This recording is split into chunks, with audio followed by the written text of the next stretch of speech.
you got drunk at an event at a bar and chanted, "Kill all Muslims." Another colleague, not anonymous, we have this, said that you took coworkers to a strip club. You were drunk, you tried to dance with strippers, you had to be held off the stage, and one of your employees in that event filed a sexual harassment charge as a result of it. Now, I know you deny these things, but isn't that the kind of behavior that, if true, would be disqualifying for somebody to be Secretary of Defense?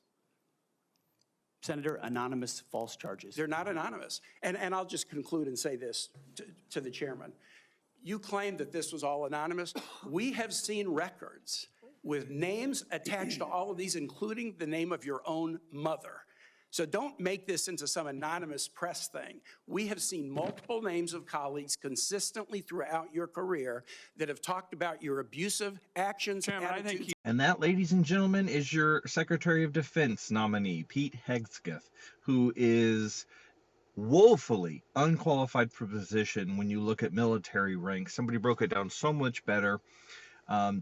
But he's not even close to the top generals who should be a top dog and overseeing a huge budget, everybody in the Pentagon, million people. Like, he is not qualified to be in this role. But the fact that he has stated things like, well, he hasn't stopped drinking yet because he's not the Secretary of Defense yet, that's alarming.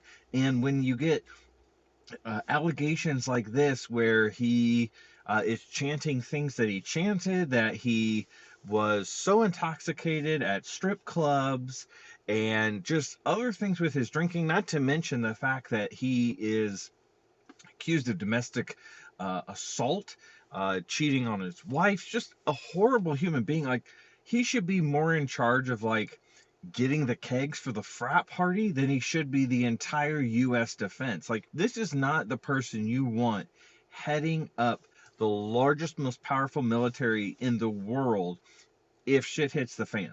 Like, he is not going to be prepared. He does not have the skills. He does not have the temperament. Clearly, he has a problem with alcohol and partying and doing too many things, and that's just not who I want at the top. That's not who I want as top brass here. So to see that he is even getting any consideration, and the defenses from the Republicans were hilarious. One guy was like, how many senators have shown up drunk? Like, okay, of course, that's terrible, but like, we're using that as excusing behavior.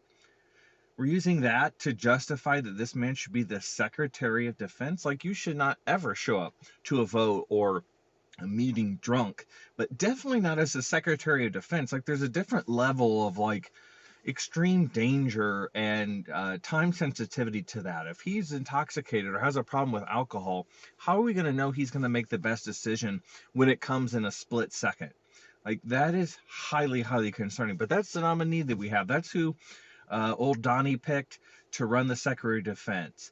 And this is the type of leadership we're going to be left with for the next 4 years, guys. It's going to be an incredibly bumpy ride. We are going to FAFO, and people could lose their lives as a result. This could be absolutely catastrophic. So, Pete Hegseth, I guess you're going to be the next Secretary of Defense. So please put the sauce down now and get it under control, my man.